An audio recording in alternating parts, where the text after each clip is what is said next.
Good morning. Today, once again, I return to the Gospel of Luke, chapter 17, verses 1 through 6.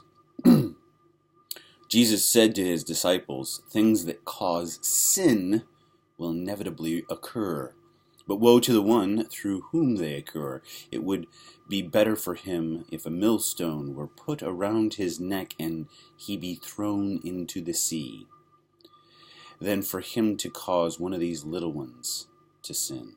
Be on your guard. If your brother sins, rebuke him, and if he repents, forgive him. And if he wrongs you 7 times in one day, and returns to you 7 times saying, 'I'm sorry,' you should forgive him." And the apostles said to the Lord, "Increase our faith." The Lord replied, "If you have faith the size of a mustard seed, you would say to this mulberry tree, 'Be uprooted and planted in the sea,' and it would obey you." Mm. There's one line in here that really throws a monkey wrench into my thinking. It said, or is it, yeah, well, it leads up with this, and if he returns to you 7 times saying, "I am sorry," you should forgive him. And the apostles said to the Lord, "Increase our faith." That just kind of throws me a little bit, because he's talking to them about forgiving one another, and they're like, "Increase our faith." Uh, and I guess my thought on that is I guess they realized in the face of that teaching that they weren't strong enough in God's way to be able to forgive. And that makes sense. It's hard when someone wrongs you, let alone someone that you know, like your brother or someone you would call brother or sister, even mother or father. It's very hard.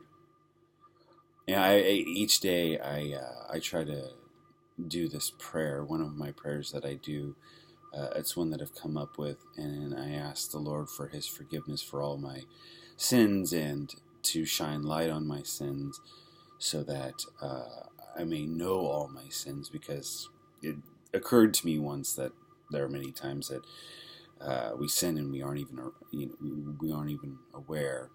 But then I say, I forgive all those who sin against me. And Lord, I ask for the grace and strength and perseverance to continue forgiving them. Because it occurred to me one time that I was in the middle, I can't even remember what happened, but I was reflecting on someone and things that had happened in my life and a wrongdoing, and I got angry again.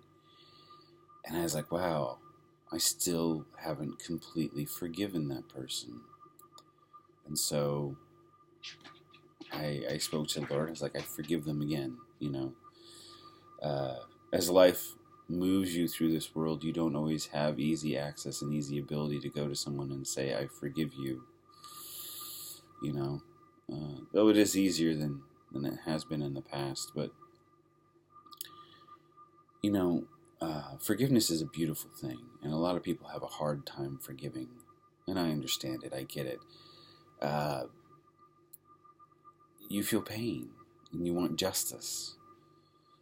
Unfortunately, it reminds me of schoolyard days where somebody would get hurt accidentally, and they would turn around and they would just completely wail on the kid next to them. And they were going for justice. They're like, "Why did you do that?" And he's like, "Well, that's how much you hurt me." And of course, pain is not always physical pain, but it's emotional pain as well. So maybe that's why some of the punches back seemed a little bit stronger than the initial accident or transgression. But forgiveness is a beautiful thing. I remember one time I was reading a book.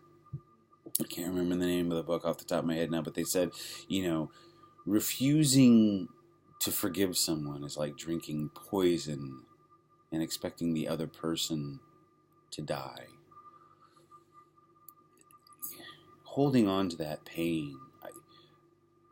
I see beautiful people in my life that pass and come and go, and I try to talk to them about forgiveness, and they're just not there yet, and I can understand. Some wrongs are deeper than others, and some for some it's not so easy. Everybody's in a different place in their journeys. But when you're holding on to that injustice, that pain, it doesn't make you happy. It's not bringing you to a better day. And that's what God wants. God wants you to be lifted up. He wants you to be holy. Be not for anything other than the fact that He loves you and He wants you to feel well and whole. He wants you to let go of that pain. But I think sometimes that's how Satan works on us. It's how evil works on us. They want us to hold on to that pain. I see how people disagree now in politics and everything, and they're just out to vengefully get one another.